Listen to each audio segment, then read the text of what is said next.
Hoje nós vamos falar sobre um livro que traz um tema que é um dos mais incríveis da humanidade, a notação musical.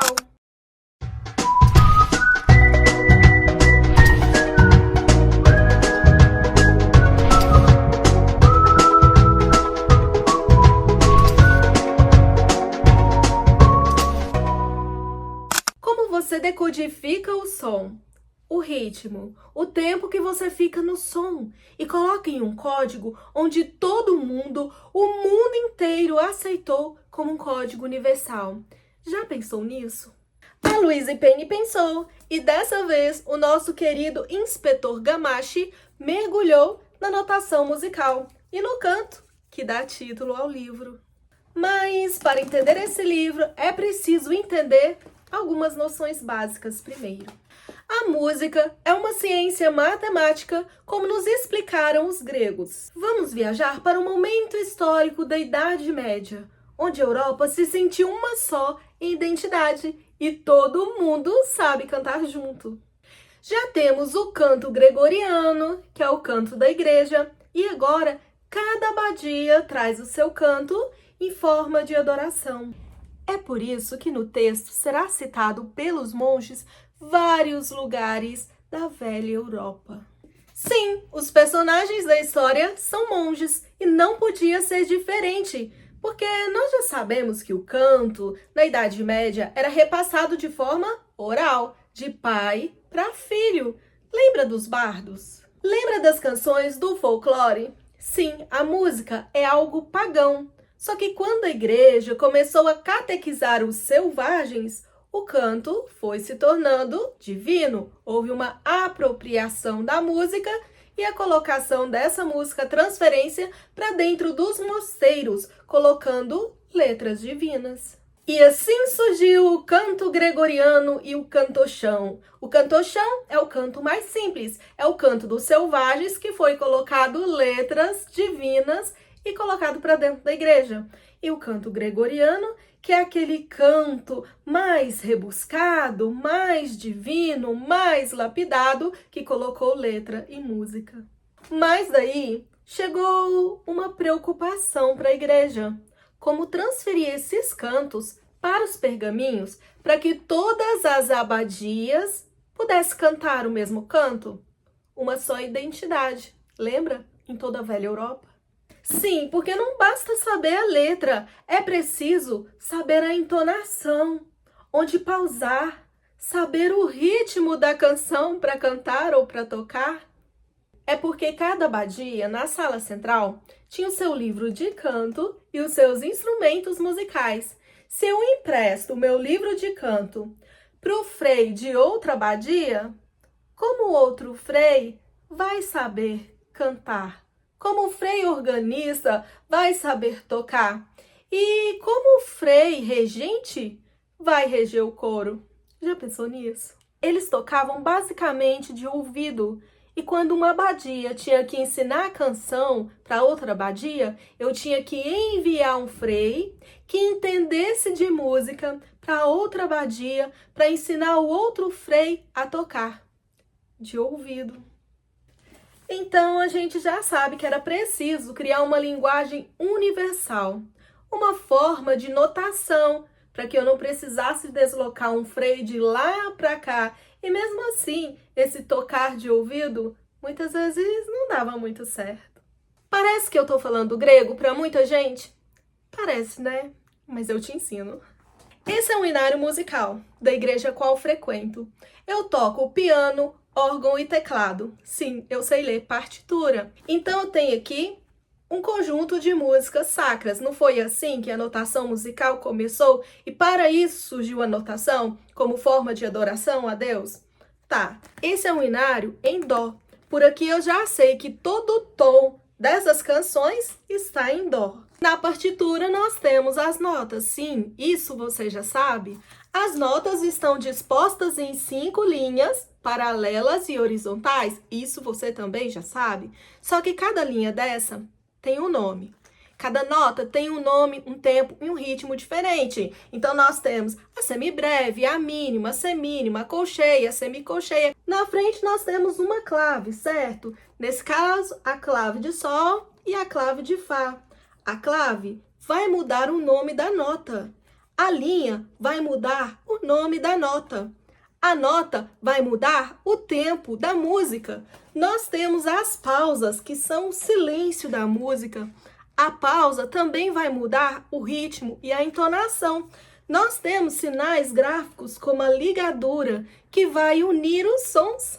Além disso, nós temos pequenos sinais gráficos, que é o sustenido e o bemol, onde eu elevo o tom da nota ou abaixo o tom da nota. Sim, a partitura musical é um idioma. É como aprender uma outra língua, mas depois que você aprende essa língua, você toca qualquer coisa. Se chegar, por exemplo, uma partitura lá de Portugal com uma música que eu nunca vi, só lendo as notinhas eu consigo tocar aquela música exatamente como o compositor compôs. Ah, outra coisa que eu queria mostrar. Nós temos a letra. Então, a letra, ó, está separadinha, tá vendo? Todas as sílabas estão separadas. Isso significa que cada sílaba dessa canção vai encaixar numa dessas notas. É por isso que eu sei a letra, é por isso que eu sei cantar, porque a letra está encaixada na nota, está encaixada no ritmo. E isso é a primeira coisa que a gente tem que entender no primeiro capítulo do livro. Todos esses sinais gráficos, tudo, desde a pauta, a nota, a clave, isso tudo é chamado de notação musical. Ou seja, pensa assim, notação, anotação. Aí você não esquece mais. Só a título de curiosidade, para tocar o órgão é preciso tocar duas claves de uma só vez. Nós tocamos a clave de Fá numa das mãos, a clave de Sol na outra mão e tocamos também a pedaleira. E sabe aquele espaço do órgão? Porque aqui temos a pedaleira do órgão e aqui nós temos um espaço, né? Aquilo não é um apoio para pés, aquilo é a entonação do órgão. Ele sobe e ele abaixa também. Ou seja, para se tocar um órgão é preciso tocar com os dois pés, com as duas mãos e cantar. Mas a gente aprende. Só que essa notação que a gente tem hoje, ela não foi a primeira. Houve uma notação experimental. Essa notação chamava-se neuma e é basicamente assim. Atenção, pipocas, essa informação é muito importante para a leitura do texto. Neumas eram traços, rabiscos a partir da palavra. Lembra que a gente encaixa cada sílaba da palavra na nota musical? Então, como o Otto Frei, ele tinha que cantar aquele canto para ele pegar o tom da música, em cada pedacinho da palavra era colocado um sinal para ele saber se ele ia elevar a voz, se ele ia abaixar a voz, o que ele ia fazer naquela situação. Só que acontece que cada abadia, que cada lugar estava criando sua própria forma de neuma. Então não era prático, não ajudava em nada. Poxa, um rabisco que a minha abadia conhece, mas a próxima abadia não faz a mínima ideia do que seja. Mas nessa época surgiram alguns teóricos musicais, como o Boécio, e um tratado de música chamado Tratado de Música em Críades. Isso era para tentar unificar, para colocar uma linguagem só na música. Só que ainda, apesar dos neumas, não tínhamos uma linguagem universal e os monges continuavam caminhando distâncias pela Europa inteira, entre uma abadia e a outra, para tentar explicar como era aquela canção. Nesse livro aqui, nós temos um monge teórico retratado. Na verdade, gente, reiterando o que eu já havia dito, a música é uma linguagem, um idioma, assim como a nossa fala. Há 3.500 anos atrás, a humanidade já falava, não é? Aí os sumérios inventaram uma forma de escrever, uma forma de anotar, uma escrita chamada escrita cuneiforme, da mesma forma que foram inventados os neumas. A escrita cuneiforme é aqueles tracinhos feitos nas tábuas de argila. Só 800 anos antes de Cristo, nesses 800 anos, os gregos inventaram o alfabeto, que é esse alfabeto que nós temos agora. Da mesma forma que os árabes inventaram o quê? Os números. Uma notação indo-arábica. Então, essa notação musical foi uma das mais incríveis e mais importantes para a humanidade. É como saber ler e escrever. Mas antes do alfabeto, as pessoas já não falavam? As pessoas já falavam muito antes do alfabeto, muito antes dos números, já faziam cálculos muito antes. Da mesma forma, é a música, as pessoas já cantavam, mas da mesma forma, para você saber uma música, você tinha que conhecer alguém que cantou o que cantou. O Belo Mistério é mais um caso do inspetor francês Gamache. Faz parte da coleção Mistérios em Séries e esse é o livro 8. Como qualquer história de detetive, Sidney Sheldon, Agatha Christie, Conan Doyle, Harlan Coben, que também é publicado pela Arqueiro, os livros não precisam ser lidos em ordem cronológica. Sim, porque comumente são livros em série, mas acontece que cada livro é uma investigação à parte, é uma história diferente, é um caso do detetive.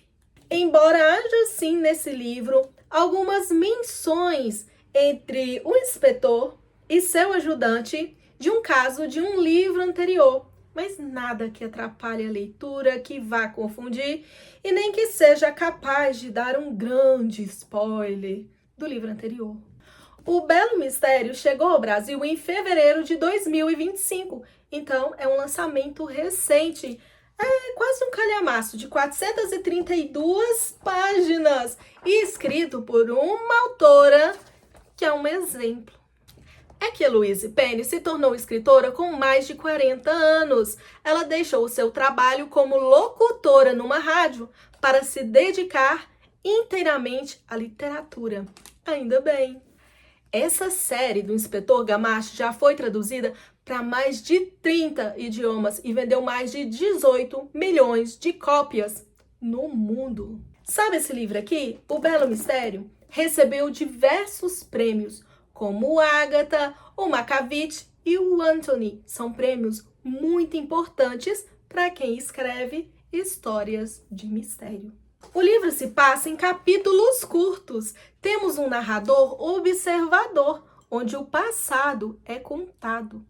O livro começa nos contando que no século XVIII, a Igreja Católica teve um grande problema com o Santo Ofício. O Santo Ofício consistia em 8 momentos durante o dia, em que a comunidade da Igreja Católica se reunia para fazer os cânticos. Eles cantavam 8 vezes cantochão e canto gregoriano, que eram cantados por monges mais simples, mais humildes. Achou muito? Cá para nós, cantar é uma forma de oração. O canto gregoriano eleva a nossa frequência na frequência alfa. Então, a nossa mente vai até a frequência alfa, que é uma frequência que traz bem-estar. É uma frequência que traz elevação, que traz mesmo até um tipo de hipnose. Essa frequência alfa era a frequência buscada na década de 70 com a ayahuasca e algumas plantinhas mais. Os monges diziam que o canto gregoriano é que elevava a nossa alma, nossa mente, na mesma frequência onde estava Deus. Mas, por causa da notação musical que ainda não existia, essa frequência, essa elevação, esse santo ofício se perdeu. É que o canto gregoriano se afastou dos originais. Lembra? Quem conta um conto, aumenta um ponto. Aqueles que iam transcrevendo de neuma a neuma, que cada abadia tinha a sua, escrevia do seu jeito. Então, essa elevação, essa frequência foi se perdendo. E o ofício divino passou somente a ser cantos comuns. Muitos deles que não faziam sentido nenhum. Em 1833, o monge Dom Proper assumiu a missão divina de trazer o canto gregoriano de volta à vida. É que os cantos antigos, antes da notação musical, eram tranquilizadores, contemplativos, meditativos, magnéticos. A frequência alfa era elevada a quem cantava e a quem ouvia. Então, esses cantos antigos, antes das neumas, eram chamados de quê? De o belo mistério. O canto dos monges era a palavra de Deus, na voz calma e tranquilizadora e hipnótica de Deus. Você já ouviu um canto gregoriano? Ouça uma canção inteira, de olhos fechados. Depois me conta o que você sentiu. Eu quero saber. Em um mosteiro escondido nas profundezas da floresta do Quebec, Saint-Gilbert entre les loups. São Gilberto, entre os lobos. Aqui estão 24 monges em voto parcial de silêncio, que por uma ironia do destino se tornaram celebridades. Mas celebridades mesmo, no mundo inteiro. Eles se tornaram famosos porque foi parar um certo CD nas mãos do mundo onde eles estavam cantando. E o seu canto trouxe um grande bem-estar a quem ouvia. O canto provocava um efeito profundo, ou seja, hipnótico, e foi chamado de quê? Tcharam! O título do livro, O Belo Mistério. Então é um mosteiro que está isolado. Mas aí os aviões começaram a sobrevoar o mosteiro, porque todo mundo queria saber quem eram os mongezinhos que estavam cantando. Dizem que contrataram até um barqueiro, e esse barqueiro trazia turistas, e os turistas diariamente batiam na porta do mosteiro, porque queriam entrar, queriam saber como era lá dentro e quem eram os monges. Até que o regente do coro morre, ele é assassinado. Então é chamado o Inspetor Gamache e seu agente, o Beauvoir, para tentar desvendar o mistério. E é aí que pela primeira vez as grandes portas de madeira do mosteiro se abrem ao mundo e deixa alguém entrar. A história do livro é fabulosa, porque prende a nossa atenção do início ao fim. É também uma história com H maiúsculo, porque a pesquisa que a Louise fez é uma pesquisa fantástica e fidedigna. Nós vamos aprender muito nesse livro sobre a história da linguagem, da música, a história da igreja, a história da Inquisição. É muito bom. As descrições do mosteiro são fabulosas, com direito a passagens secretas. Cada monge tem uma personalidade e uma função diferente dentro da abadia. A gente ama uns, odeia outros e alguns não são indiferentes. Temos a abadia principal, o jardim do abade, o galinheiro, o pomar, o cantinho do prior. Nós temos cada setor aqui da abadia em um cantinho da floresta. Acontece que o mosteiro ele não tem forma de cruz como os outros mosteiros, mas sim a forma de uma neuma. Ah, e também tem o rio, por onde passa o barqueiro, e um lago. E temos também uma fábrica de chocolate, onde os monges produzem bombons com recheios de mirtilos silvestres. Dizem a rádio monge da floresta que quando São Gilberto chegou com os monges para construir o mosteiro da floresta, eles trouxeram um tesouro que está aqui no mosteiro, escondido. E não conto mais para não estragar a leitura de ninguém, mas posso dizer que vai chegar mais 2 visitas nesse mosteiro que não recebia ninguém. E essas 2 visitas vindas de algum outro lugar aí de longe vai trazer mais 2 mistérios para a gente poder tentar desvendar e que vai sair fumacinha da nossa cabeça.